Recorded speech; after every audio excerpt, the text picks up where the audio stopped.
What time is it? It's tea time. It is tea time. Another episode of Tea Time. And we're excited about this one. Yeah, we're excited about being back. It's been a bit. Yeah, we had a little bit of issue with our pool, but it's back up and running, so to speak. And here we are. Watch out, baby. Wally. Okay. And this is our new addition for a bit. It's Rosa. It's Rosa for Rosa. Rosa Blanco, Blanco Rosa, whatever. We just did a review on the George Strait Blanco Rosa. I made the same mistake in that review, too. So we just named it Rosa. So this is a very different episode of Tea Time. Exactly. And we're throwing a little bit of a curveball at you, but we think it's a good one and has purpose. So why don't you kick us off? It is a book all about tequila. It's the Field Guide to Tequila. We got this, I'm going to say back in December.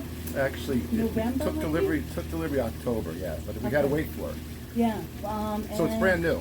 Right? It is relatively new out and very new out, and highly, highly recommend it. Just as a quick read, it's about 250 pages. And who's written it? The author is Clayton J. Last name spelled S-Z-C-Z-E-C-H, but it's pronounced Czech. And it's entitled The Field Guide to Tequila. I call it the Bible of tequila, to tell you the truth. I got it as soon as I knew it was coming out. I think it was about, $25 or something like that, Amazon. And since then, I purchased it for one of my kids, my two brothers, and a colleague in England, because it just answers every question that you will have or ever had about tequila. It has something for everybody. Absolutely, whatever your level is, it covers so much ground, and it totally over-delivers. It's an exciting read. It really, really is. It's exciting because he covers a lot of different things, the process, the history. He goes back to the beginnings in the 1600s. And it's interesting because he breaks out like chapters from 1600s to 1700s, talks about tequila. Then he breaks the next chapter out, 17 to 18, and talks about tequila, and all the way to modern times. And even gets into why people our age and maybe around our generation kind of had bad experiences in the beginning with tequila. I won't spoil it, but there's a reason why back then we all had bad experiences with tequila, and a reason why that we are all now having really good experiences with tequila. He spells it out. He goes through where it's grown, how it's grown, the detailed process. It gets really nerdy. No offense, but it's deep. It's that detailed. Totally drills down on everything. I think Clayton he is an American. I think he's currently living in Mexico and probably resides both in the western state of the U.S. As well as down in Mexico. And he's a tour operator, and specifically for touring tequila, distilleries, and a spectacular one, just from what I could gather. And he's busier than anybody. Something that we would totally look forward to engaging at some point in time in the immediate future. What else can we say? Well, it's basically just to continue on what the book has. It talks about various different distilleries. Most of them, the top ones of today. And here we are in 2024. Like Brooke said, it covers a lot of ground.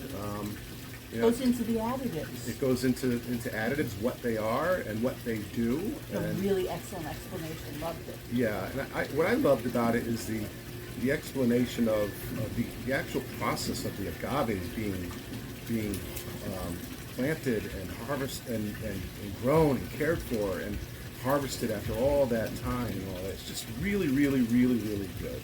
I can't imagine that our audience hasn't really heard of this book, but if you haven't, please go out and buy it, or it's a must for Amazon.com and buy it. It's a must for anybody who's really into or trying to get into tequila. Yeah.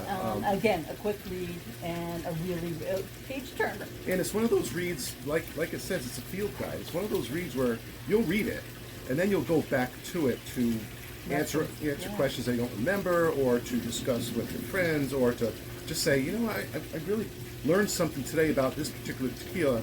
Let's see what it says in the book. It does have a really nice index in the back, so you can sort of cross-reference what you're drinking to what he says about it. You can cross-reference various techniques. You know, he goes through the various, in terms of techniques, the roller mills versus the brick ovens, stone ovens, the fermentation process, the variabilities in that. It's just really, really, really, really good. He goes to the details of the actual distillation process where he talks about the high cuts, the low cuts, the angels of the lost angels in those barrels of the añejos, why they cost so much. So good. Can't say enough about it. Go out and buy it. Defining book about tequila. Give it a shot. A Field Guide to Tequila. By Clayton J. Thank you, Clayton, for such a good reference. It's truly remarkable. Yeah. Thanks also to sunski.com, our sunglasses that we're wearing today, and Petco for the fun. Petco for the fun. Although I think they're a little bit hungry right now, so they're looking for their supper. But yeah, and thanks for coming to our website, teatimetequila.com, checking out our videos, and we're gonna be posting more as the time goes by. And thanks for being a friend. Alexa, Cheers, resume. everybody.